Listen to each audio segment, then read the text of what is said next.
property management, first investor from Wisconsin that we're having on the show. So it's kind of a big show. But she's a fourth generation investor. That is true. We didn't really get into like the fourth generation, but she does mention the lineage of her family and how that all progressed into her career. But yeah, 4 generations in, all property investors. Yeah. She started a property management company, which she talks about how it helps her grow her portfolio. Because obviously when you have staff that can help you out, help you grow it, delegating, that should be the theme of the show, delegating. It helps grow what you can do. And obviously she talks about that. We talk about when you get into private money lending. She talks pretty extensively about that because a lot of her portfolio is leveraged with private lending. So very insightful. Hopefully you guys take some nuggets out of it. We're going to have her back in a little bit because towards the end of the show, we talk about turning into conventional lending from private lending. So stay tuned for part 2 of this one, but let's get into part 1. Hopefully you guys enjoy.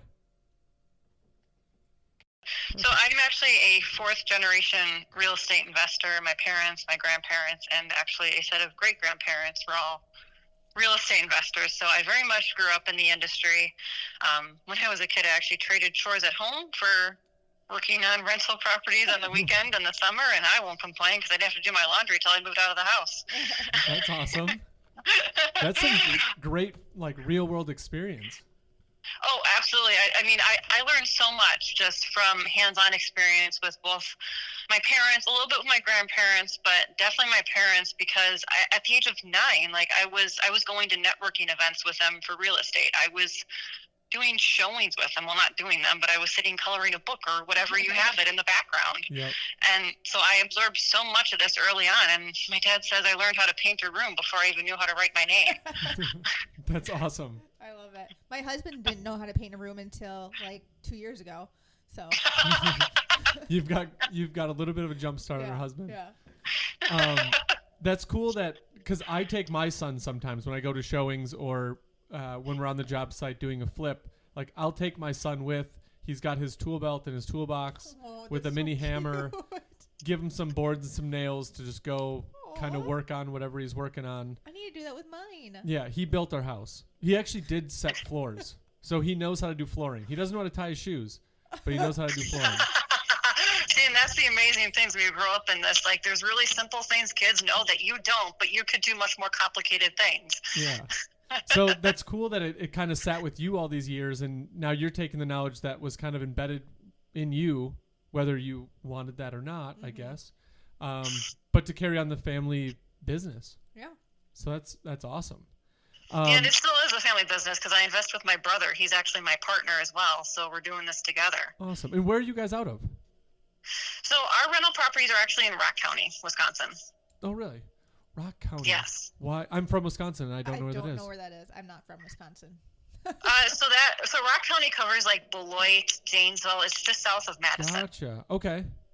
Yeah, I actually worked down in Janesville for a little bit. I didn't know I was in Rock County. Oh.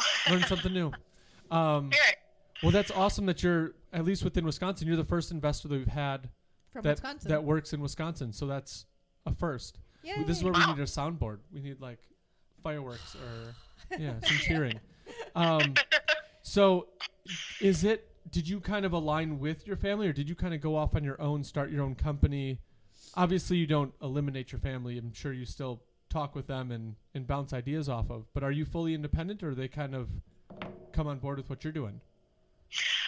Well, when I was first in college and stuff, I actually studied law, and I tried to like forge my own path, but then I quickly realized that I hated that. So I came back to real estate, and after spending like 2 years away working as a legal assistant, I came back to real estate, and I just found my home here. And right now, honestly, like my dad is one of my biggest counselors in general, just not only with our path and rentals, but also I'm heavily involved in like state real estate organizations with the Wisconsin Apartment Association, and he's a huge sounding board for me, and making sure that I am doing those roles to the best of my ability and learning from his experience in all these positions.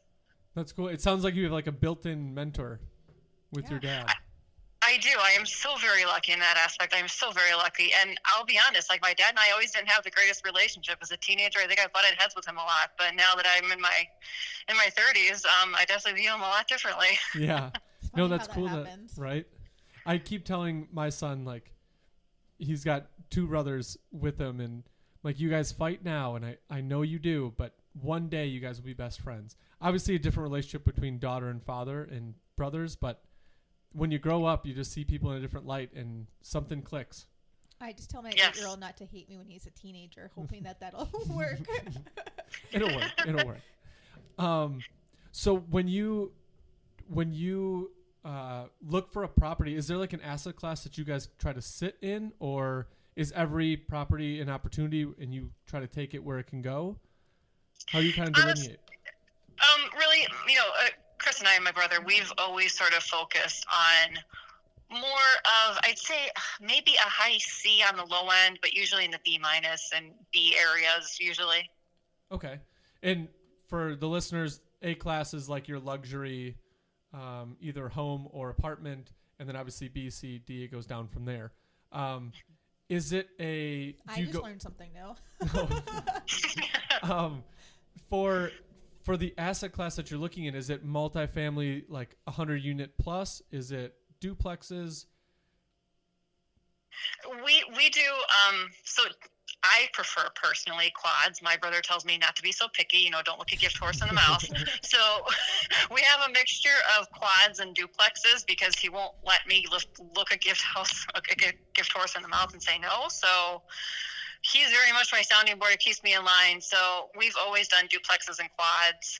I'm not sure we have much of a affinity for doing large complexes. I've always focused predominantly my knowledge base in the smaller multifamily, and we do tend to stay away from single families as well. Yeah. And I just talked a couple shows ago because I have a single family, and I just took those tenants out to look for a home, and I heard it before, but it hit me. When I lose that tenant, I lose 100% of my occupancy. Yeah. Whereas a quad, you lose one tenant, you're only down 25%. So it hits a little bit harder. So I definitely see why you stay away from the single family rental. Yeah, that's something I learned from my dad because he tried it early on, and he learned that was not the way to do it because then you have nobody paying for your mortgage, nobody paying for the roof. Right, right. And that's the difficult part now. And the tenants have been great, and I don't want to lose them, but I'm happy that they're looking, and we've got other plans for that lot, so it won't be a single family for very long, for that reason. Right. And the one other thing is, when you stay within that quad and lower, you're still in that residential umbrella. Is that something you guys are motivated to stay under, so you don't have to follow like the commercial law side of it? Not necessarily. I would say honestly the biggest motivator for us is just the idea that the smaller multifamilies, they tend to be more cash producing friendly than you get into the larger complexes. Larger complexes, you deal with a lot more turnovers usually, and with that comes turnover costs, things like that. So we've really tried to stick with basically what we know produces a good amount of cash. Yeah, and rightfully so. That's what you're after with rentals. So when you are looking for a property, is there a system you guys have, or have you kind of taken over a system that your parents or grandparents have used to find properties, or how do you find your deals that you invest in? Well, the only thing that I could really say that we use the same as my grandparents or parents would be just word of mouth.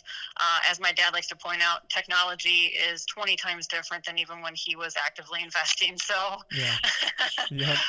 For us, really, beyond this word of mouth, it comes down to the process of basically starting from scratch, where we sat down just actually in October, I think it was, and we set our guidelines, our basically decision funnel for properties. And we went through location, we went through type of property, age of property, and what our payment scale was going to be, what purchase price we wanted.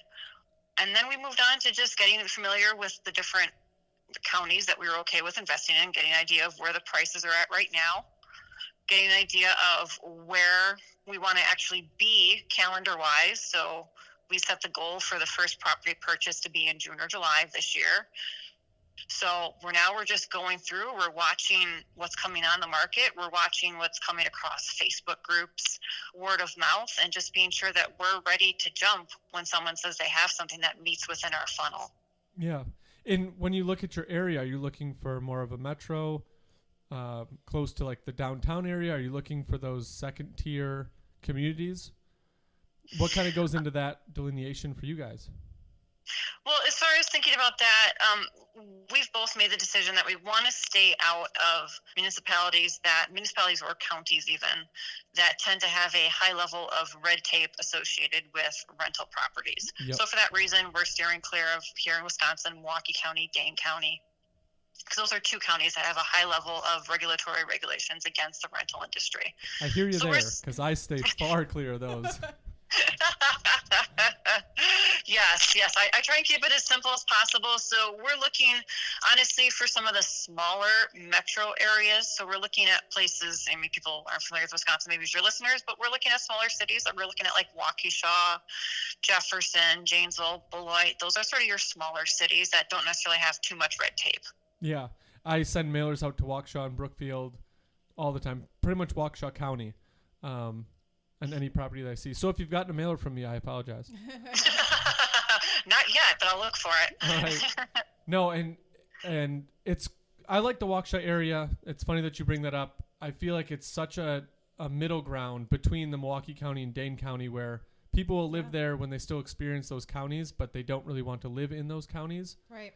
A nice, easy drive for them. And I mean, you coming up from Janesville area, I mean, it's not that hard of a drive for you guys. Right. And with that, with your properties stretching over multiple counties, that's one thing that I'll be honest, I haven't gotten comfortable with, is getting too far away from the county that I live in, because a lot of the management stuff I do myself. And I'm going to ask you about your management too, but with your property stretching so far, how do you manage when a maintenance ticket comes in, or a tenant has an issue at 2 a.m? How do you guys kind of navigate through that one, or what's your system set up to alleviate those pressures? Sure. So I guess this is where having a property management company that I own comes in handy, because when I say jump, they all jump. Yeah. So I do have specifically boots on the ground that we use for Rock County. But then I do have my management company as sort of a backup. Even though they're based in Kenosha County, if I need them, I can call on them. So if I have a bigger project or my other person isn't available and it is a 2 a.m. thing, then I can call them. But I'm married to a repairman, so I have that luxury as well. That's awesome. That works out very well. He fits right into the family. Yeah, because sometimes I just get the call and I'm like, okay, we're going, Jake, because I don't know if I trust anyone else to handle the old plumbing or whatever it is. We're going. Yeah. Got to bring them into the family business then. Right. That's so handy. So do you work more on the acquisition side or the property management side? Or is it kind of all weaved in where you can't really delineate between time spent and all that? I got to honestly say I can't really delineate, because I do actively do both sides of it. My brother has made a W-2 job career, and where I've been immersed in this continually since I was a kid. So all of this is all fresh in my mind. So he's really sort of been my sounding board and my check as far as how I'm approaching these things. But I'm the person that's finding the acquisitions, running them past him. We're talking about them. He brings the creativity to it. So he's great for imagining rehabs. He's great for keeping my sometimes frugal spending a little bit less frugal. So you need somebody, developed a good partnership. You need somebody to push you to spend. That's where I would come in too, for sure. Yeah, because we just had this conversation last summer, and I still remember the look on his face. I'm like, I really wish we could redo the kitchen floor here. It's just the funds aren't here. And we literally just got done looking over the financials, and he gives me this look like, are you serious? We have plenty of money. Do the darn kitchen floor. Gives you that okay. nice push. It sounds friendly push. Yeah. Exactly, yeah. That is very cool, and that's a unique situation to have, like, your brother in there with you as a partnership, or any family member in that regard, to be there with you, because I'm sure there's like an aspect of trust in there that can't be beat by bringing somebody else in. There is, but then at the same time, just like my dad recently re-explained to us as we talked about growing the portfolio, when you invest with family, whether it be your brother or even your spouse, if there's any fractures in your personal relationship, it's going to come through on the professional side. So build the personal side, build that foundation, and then that's going to make the professional foundation all the more stronger. And this is why suddenly my brother and I started talking about Netflix TV shows again and things like that, because we're building that personal foundation. Yeah. I didn't even think about that. That's a great insight from your dad. To build that personal side first. It's still like resonating with me. I'm like, am I doing that good enough? Everybody needs to build their personal side first. I know. But like the staff that we have and the investor, like, are we building that more? Good enough? You know? Right. Mm-hmm. It's resonating. It hit me. You should see the look. You like struck a chord with that one. I haven't met your dad, but your dad just struck a chord with me. Yeah. I'll be sure and tell him next time. Yeah, that was. Marcus cool. is gonna go home and like have a good hard like sit down think on this tonight. I'm gonna call everybody tonight. Be like, hey, how are you doing? Do you still like me? Are we still friends? No, I'll give them Friday off. Monday morning, 8 a.m. They'll like me more that way. I want to dive more into like you analyzing properties or looking at an asset that you're going to pick up. Is it do you stress on cash flow first? Do you stress on, I don't know if you do many flips, or is it all going to be like turnkey? And how does that factor into what you look at? If you look on the MLS, you see a duplex, needs repair, but it's in the area you want. Is that something you jump after, or do you go for more turnkey? We know we're going to get cash flow of X amount of dollars per month. So I definitely look at cash flow, mainly because of the perspective that, and this is probably maybe TMI, but this is sort of a great, I guess, sounding effect to this. You know, last year, the reason my brother and I started to get serious about expanding was because his W-2 job became with a certain level of uncertainty suddenly. Mm-hmm. And as entrepreneurs, we all know that those kind of jobs are always uncertain, but last year it hit a little harder. Yeah. So as we came to the table to expand this year, I knew that our focus had to be on cash flow in the event that his W-2 job no longer existed. So, of course, I'm looking at cash flow almost number one, you know, and if I can get a cash flowing unit, but it requires a little bit of work, that's fine for me because I have the crew I can call upon. I have my own maintenance crew. I have my husband. I have other people. So really, I do focus on the net cash flow right now first for personal reasons. Yeah. And do you have your system set up in I'm guessing it's in your property management company, that you can kind of plug in your property, what you think the ARV is going to be, what you think the mortgage will be, and it'll calculate a number and you can just go off of that? Or do you guys still manually input and run those numbers? So we do a little, we actually do manual input. So depending on my mood, I either use calculators on Bigger Pockets, or I have a set of Excel spreadsheets that I got from a fellow investor a couple years ago that cover a wide range of things like internal rate of return, cash on cash return, all these things. So depending on my mood, I switch between the two. Bonus points for referencing Bigger Pockets. Yeah, I was just going to say. I was just listening to Bigger Pockets as I'm waiting for this train to pass to get to this podcast. They're on my radio more than Pandora is. Anything. Yeah, I love Bigger Pockets. I still use their cash flow calculator, their spreadsheets. I was going to say, and if you have any other books you'd like to recommend for Marcus, he's always looking for new and interesting books. Most of my books have come off of Bigger Pockets. Like every one of their guests brings up a new book, and I'm like, okay, I'll write that down.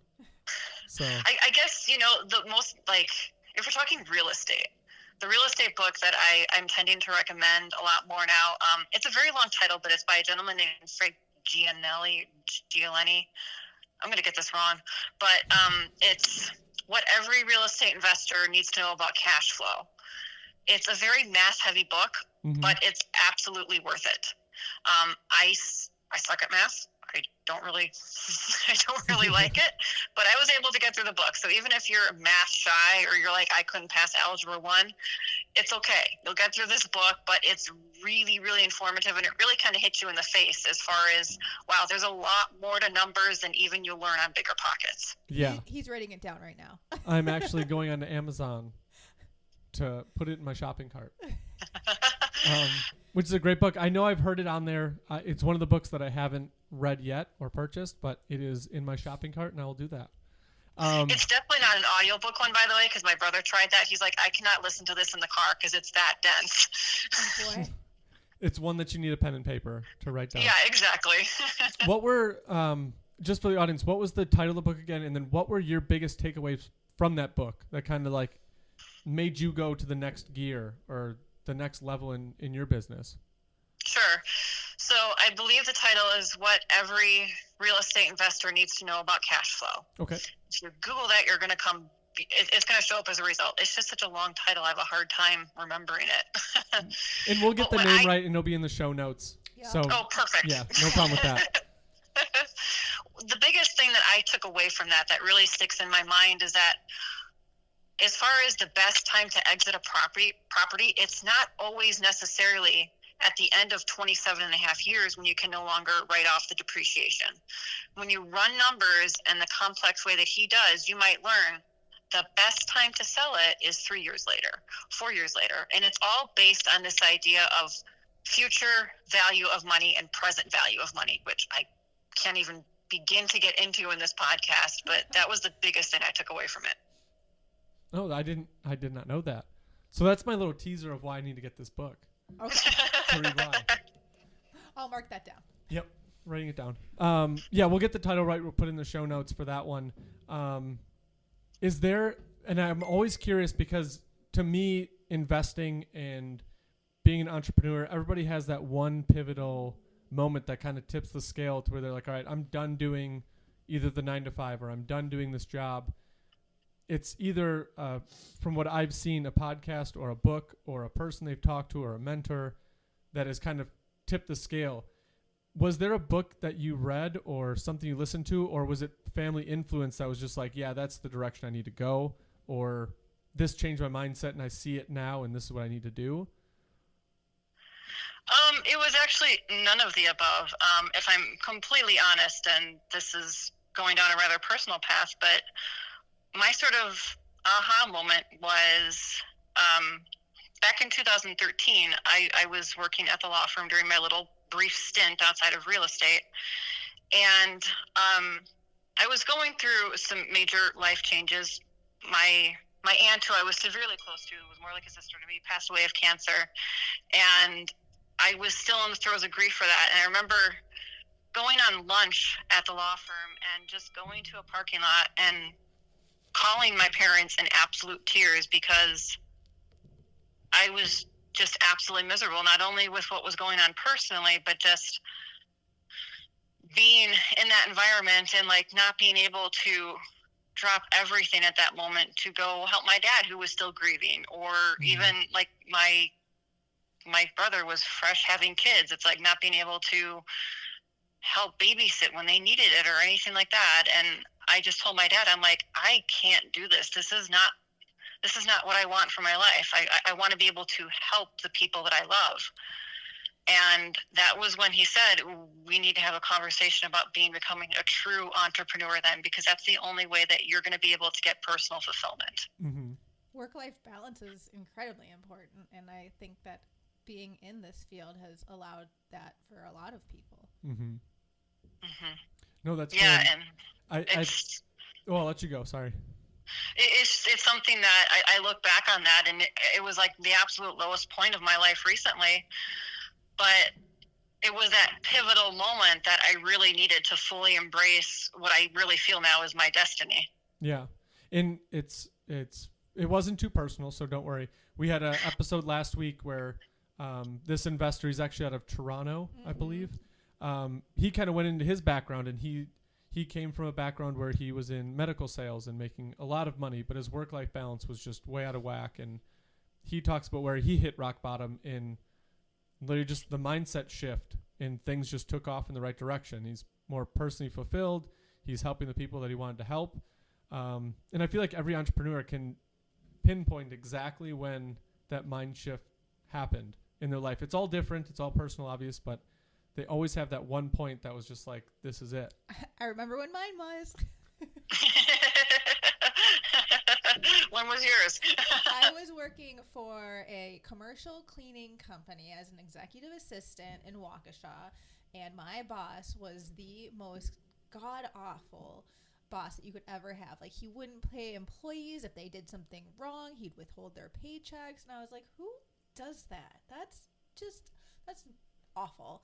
And I was like, I quit. I can't do it anymore. I quit. And then I started my first business, and then I have since sold that, and now I'm on to my second business. So that's life. It's so important not to be that kind of boss. I mean, I strive every day to not be that kind of boss with the 7 employees I have. I feel myself always checking myself, like, was I a good boss today? Aw, that's so sweet. That's why I'm just not a boss to anybody now. That's why I just boss me and my husband around. That's it. I'm sure you appreciate it. Oh, yeah. Every day. Sure. Is there, as you continue to grow, because I don't know what your portfolio size is at this point, but with what you have, do you have a goal in mind? Because I know that you and your brother talked about expanding this year. Do you guys have a set goal of how many properties you want, total cash flow? How are you guys kind of delineating what success is for this year with your growth? So right now we have 12 units in total mixed across the duplexes and quads. And our goal for this year, I would say our pie in the sky goal is like between 8 to 10 units, but I say the realistic goal is like 6 to 8. Okay. And that's within the counties that you had talked about earlier? Yeah, so we're looking at Rock County, Jefferson County, possibly Kenosha and Walworth County. You know, Waukesha County is one of those counties we both would love to get into more, but it's also one of the more expensive counties to get into right now. So It's sort of like the catch-22. Yep, that is definitely true. And I wish I could get into Jefferson. I've looked into, but it's still a little bit farther away from my crew and where they're coming from. So Kenosha is a good one, and it's, if you're not familiar with Wisconsin, it's growing, and it's a nice little corridor between Chicago and Milwaukee. Maybe we should put like a map of Wisconsin in our show notes. That would help. Here. That would probably help. Yes. We will do that. Take a look at what we're talking about. We'll do that with arrows and stuff. Exactly. Natasha's got that one. She'll make things look pretty. Yeah. Perfect. And with the expansion, are you guys, if this is too personal, I completely understand, but obviously with investing comes funds. Are you guys self-funded at this point? Did you bring in a hard money lender? Do you guys go conventional lending? So everything we've acquired thus far has been one form of creative financing or another. And as we move forward, I'm actually in the process right now of networking with new private money lenders because the ones we've used previously are exhausted or unfortunately no longer with us in this world. So we've had to kind of move on and re-network. And so I'm in the process right now of connecting with private money lenders and building, guess what, that personal relationship first, and then building on that professional one. That's awesome. Have you enjoyed working with private lending?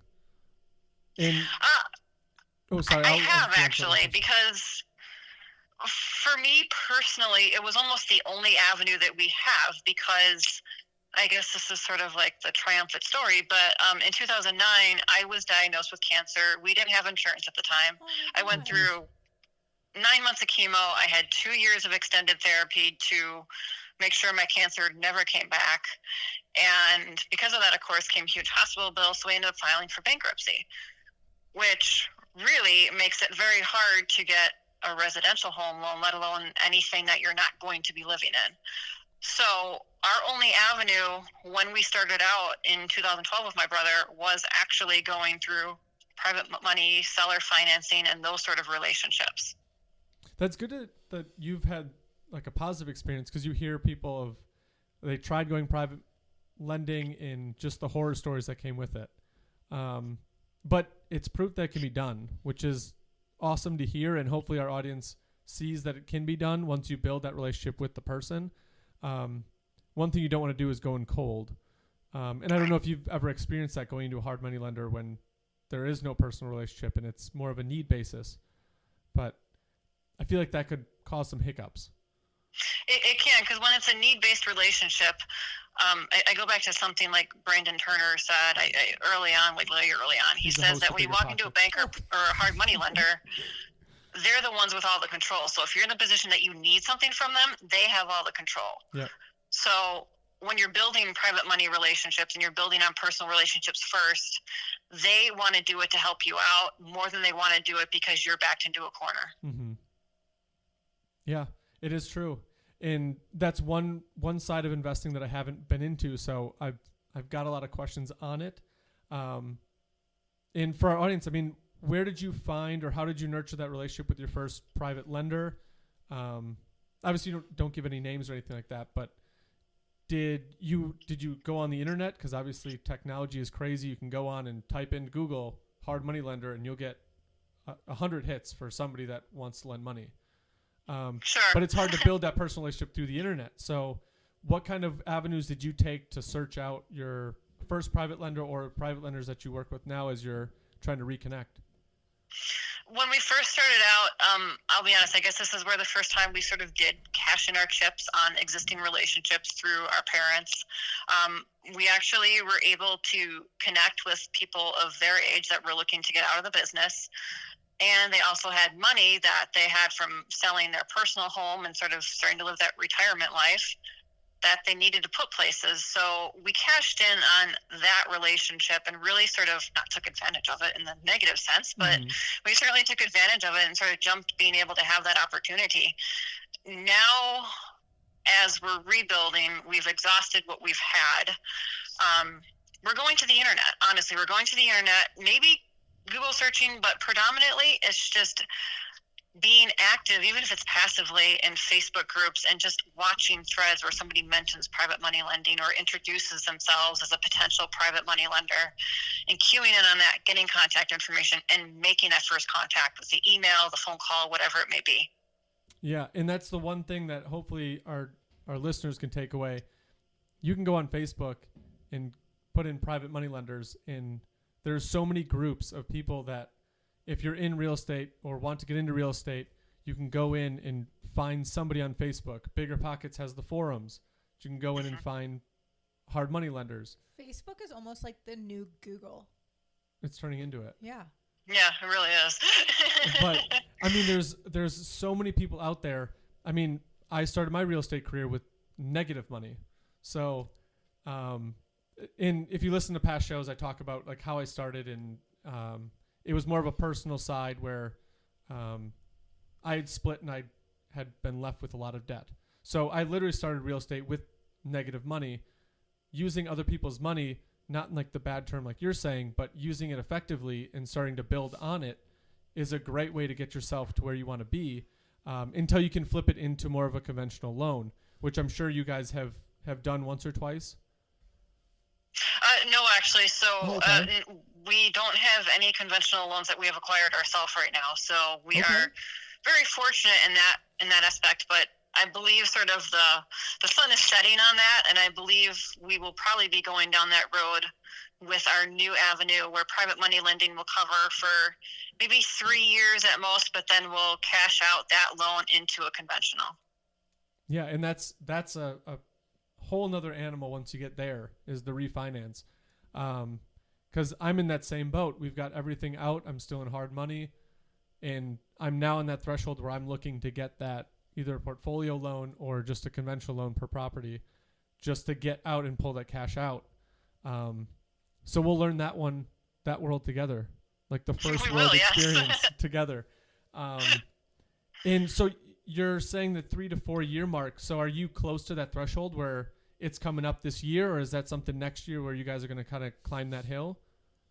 Well, no, we probably won't climb that hill because right now everything we have structured, we only have one more private money loan left, and that one is going to be paid off in about 2 years completely. So anything we purchase new with private money, given that we're going to more or less professional private money lenders. Mm-hmm.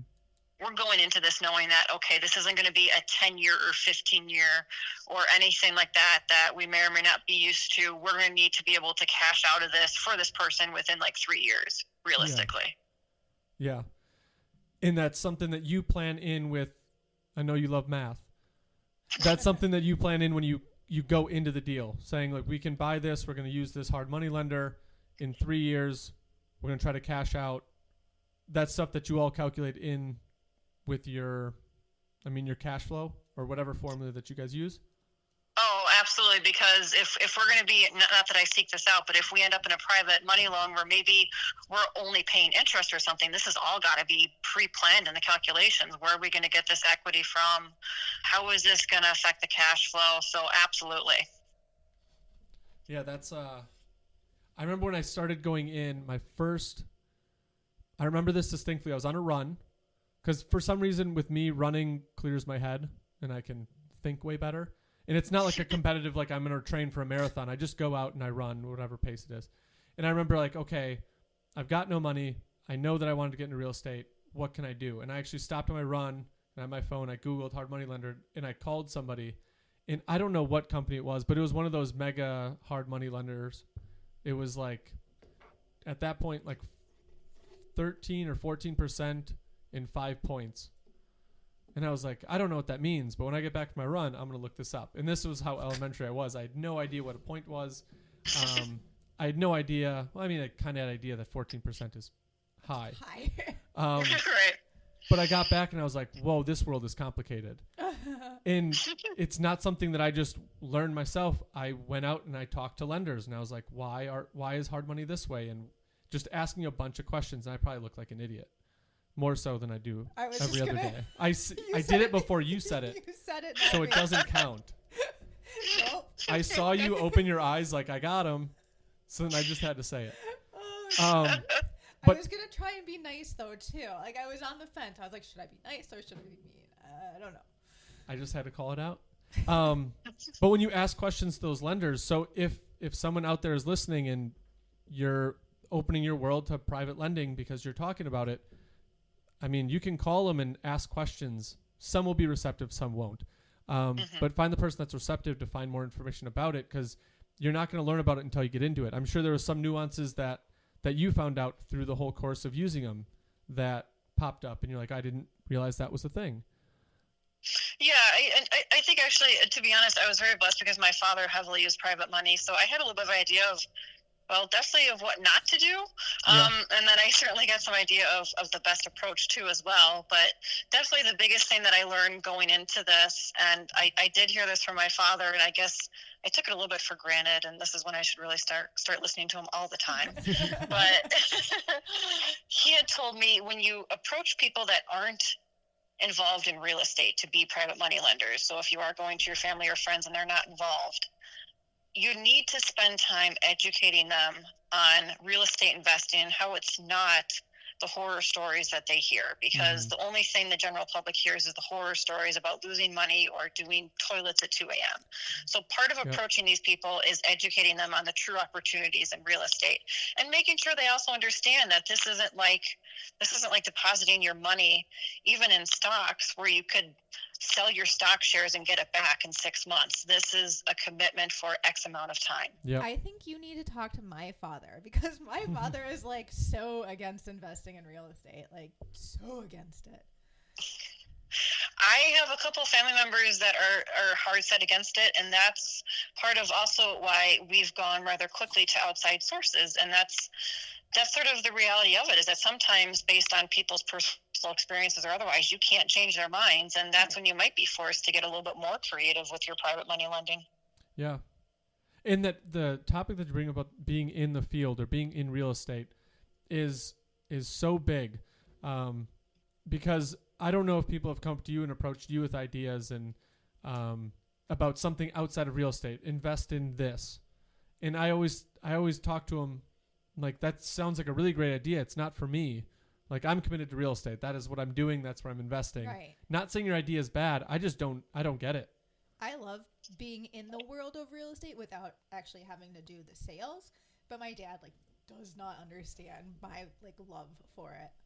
It's just awesome. I love learning from everybody. Like on these podcasts each week, I feel like I learn so much, even though I don't put it to use. But I'm learning. You were an agent for a little bit. I still am an agent. Oh, you are? Yeah. Oh, nice.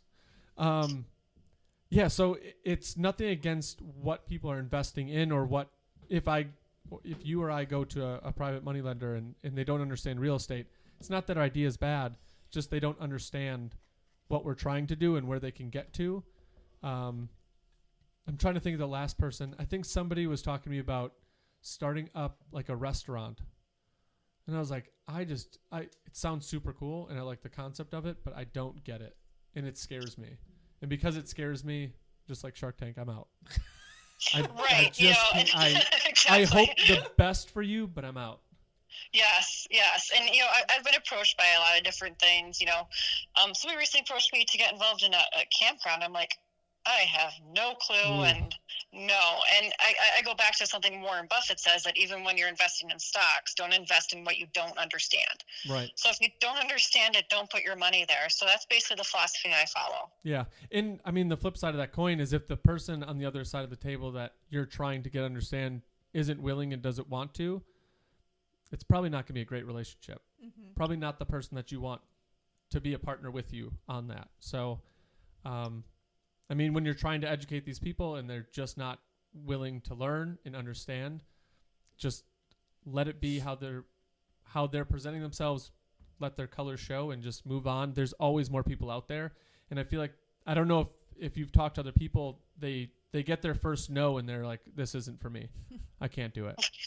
And you just like got to keep pounding the thought, like there's more people out there that see it the way you see it. You just got to go find them.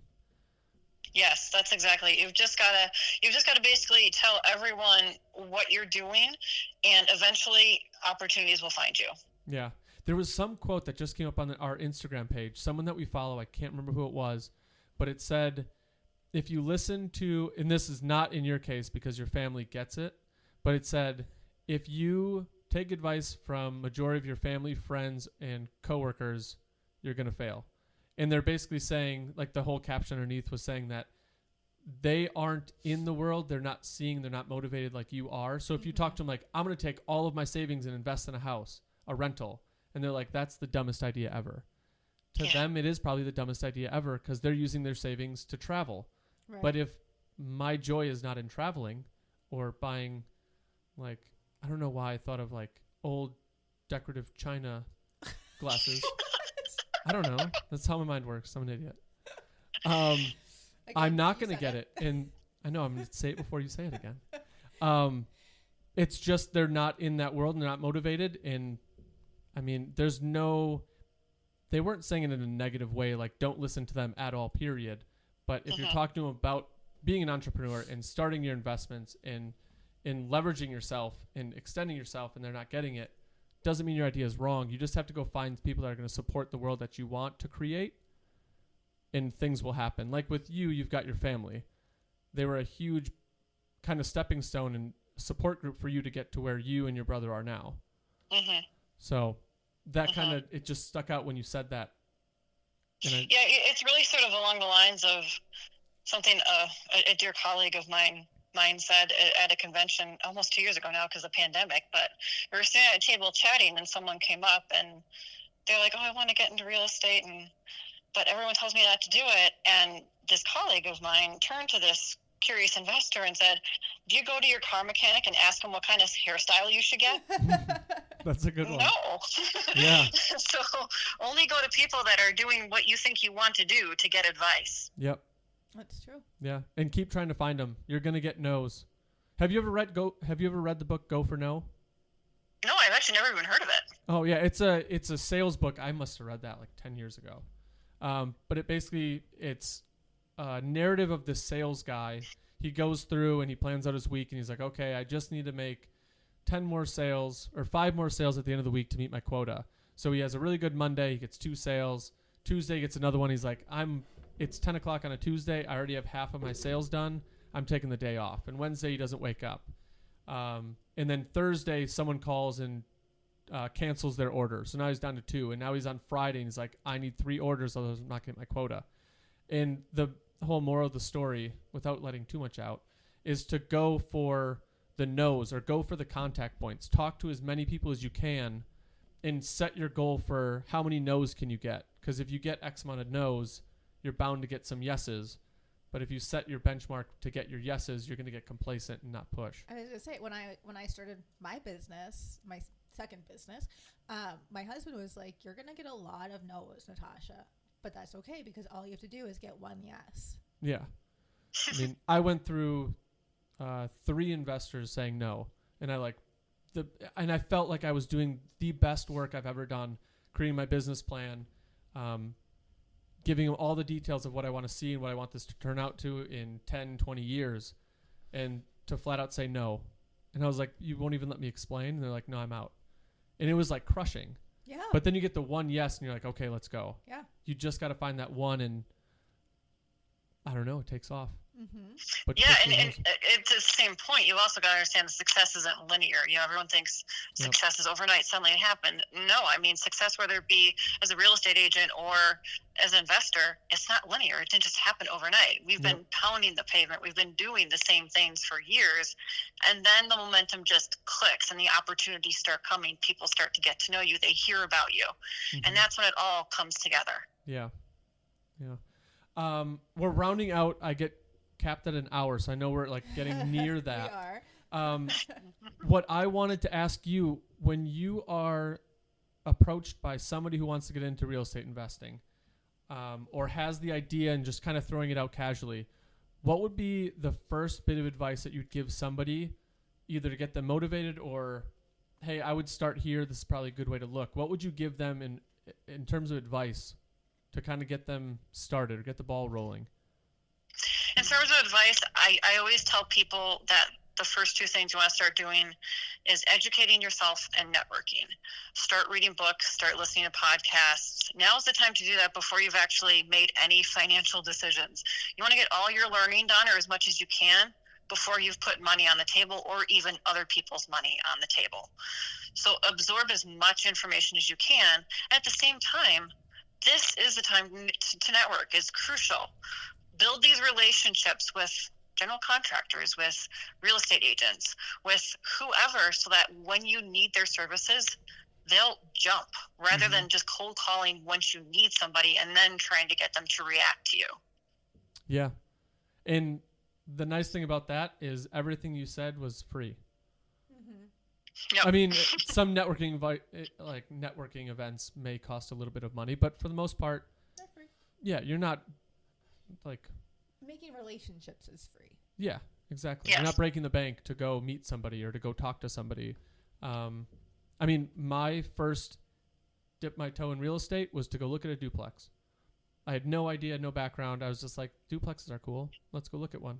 And it ended up started talking to the broker and things just took off. So it was something free. It took an hour out of my day in my afternoon when I was miserable at my sales job. And it turned out to be all right. There you go. So that was great advice, and hopefully the listeners take that, run with it. And if our listeners are intrigued to get in contact with you, what is the best way, or a few ways to get in contact with you? We'll leave all the information in the show notes, but. Sure. So there's a couple ways to get a hold of me. So over on Instagram, I am Landlord Chick. So that's pretty easy to remember. I am on Bigger Pockets as Corina Eufinger, EUFINGER. And then you can just, if you want to try and find me through my company, it's briopropertieswi.com. That's my property management company. Awesome. And we'll make sure all those in the show notes so people can reach out to you directly if they have any questions or want to ask or bounce ideas off of you. Great. So we'll add that in there with the map of Wisconsin. Yes. Because I don't think we've done that yet for our listeners. We've got listeners in, what's the farthest one? France and Ireland. Yeah. And I'm guessing they don't know Wisconsin. Oh, probably not. Probably not. We need to educate them on that one. But we had a couple people listen to our last podcast from Chicago today. So that's good. Yeah. That's closer. Yeah. They know Wisconsin. Ish. Yeah. Hopefully. But no, I appreciate you taking the time to talk to us. I want to have you back on because I want to talk to you about when you start flipping over from hard money into conventional lending. Whenever that happens, and kind of talk about the transition with that, because I know that a lot of our listeners who are investors may not have hit that part, or if they started investing recently, they're not going to hit that part for a little bit. And I feel like that would be a good little nugget of information to pass along if you're willing to come on again. Yeah, absolutely. Of course. All right. And we're going to end the show, and I'm following you on Instagram Right now. So Awesome. You'll have another following come in. Great. I appreciate it. And I'll be sure and follow you back. Perfect. Yay. Perfect. Awesome. Well, thank you so much. I hope you have a wonderful weekend. It's supposed to be warm. Oh, thank you. Yeah. I know. I mean, this is a heat wave. I know. I was walking outside in not my winter parka for a little bit today, and then I got cold again. I know. Our guys are Right. so excited that they're back outside. Yeah. We had to pull them off the job site because we were doing siding and roofing. And obviously Ugh. the past 2 weeks have been like -10. Yeah. So I'm like, I can't have you guys on a roof at -10 degrees. So I had to pull them all inside, and they were getting like stir crazy. Yeah. So they're excited. to Oh, be yeah. outside. And hopefully the snow or most of the snow will melt over the weekend. Mm-hmm. We've got way too much. That needs to go away. Right. Yeah. You guys got hit harder than we did up here. Mm-hmm. Yeah, so it was funny. We actually went to a rental property, one of them, my husband and I, last week, and the differences in the snowfall just from where we are in Wisconsin to there, they had an additional 16 inches more than we did. I'm like, holy Yeah. cow. It was crazy. Yikes. Yeah, I couldn't see around any corner in that city. I'm like, okay, you're going to drive because I cannot see anything. Probably smart. Yeah. No, it's crazy from the lake effect and what happens with that. Yeah. Well, that is awesome. I appreciate your time. Great insight on what you've got going. Hopefully things are picking up steam for you guys. Good luck with your next acquisition. Hopefully that goes smooth. Obviously jump on it quick because, as you know, properties are going within hours at this point. So hopefully that'll go smooth with you, and then we'll touch base in a few months. Okay. Maybe. Yeah. We'll see. All right. Natasha does all the scheduling, so I'm going to lean that on her shoulders. She'll organize it. Yep. We'll talk soon. All right. Sounds great. Thank you so much. Have a good weekend. Bye. You too. Bye.